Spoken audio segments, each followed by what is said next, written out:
নির্বাচন কবে হবে? সংস্কারের গতি ঠিক করে দেবে, জানালেন প্রধান উপদেষ্টা। বাংলাদেশের অন্তর্বর্তীকালীন সরকারের প্রধান উপদেষ্টা শান্তিতে নোবেল বিজয়ী অর্থনীতিবিদ ড মোহাম্মদ ইউনূস বলেছেন, স্বৈরশাসক শেখ হাসিনা ক্ষমতাচ্যুত হওয়ার পর ভোটের মাধ্যমে দেশে একটি নতুন সরকার নির্বাচিত করার আগে নানা সংস্কার দরকার।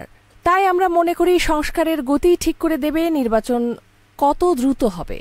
তবে ড ইউনূস জোর দিয়ে বলেন, তিনি দেশকে একটি গণতান্ত্রিক নির্বাচনের দিকে নিয়ে যাবেন। এটি একটি প্রতিশ্রুতি যা আমরা দিয়েছি। আমরা প্রস্তুত হওয়ার সঙ্গে সঙ্গেই নির্বাচন দেব এবং নির্বাচিত ব্যক্তিরা ক্ষমতা গ্রহণ করে দেশ পরিচালনা করবেন। আমরা অন্তর্বর্তী সরকার, তাই আমাদের মেয়াদ যতটা সম্ভব সংক্ষিপ্ত হওয়া উচিত। শেখ হাসিনাকে ক্ষমতাচ্যুত করার পর থেকে বাংলাদেশ অস্থিতিশীল পরিস্থিতির মধ্য দিয়ে যাচ্ছে। তাঁর শাসনামলে ব্যাপক মানবাধিকার লঙ্ঘনের ঘটনা ঘটেছে।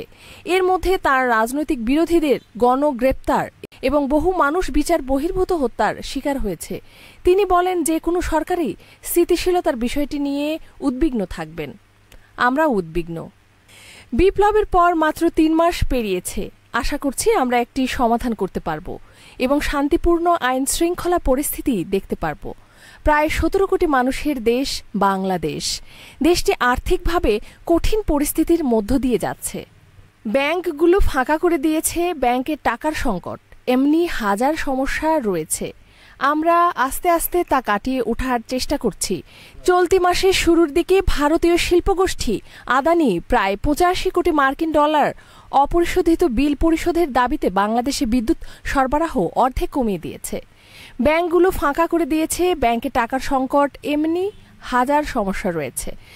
তিনি এ বিষয়ে দেশবাসীকে সহযোগিতা ও ধৈর্য ধারণ করার আহ্বান জানান। ইফা তারা খান, ডেস্ক রিপোর্ট, এই সময় টিভি, ঢাকা।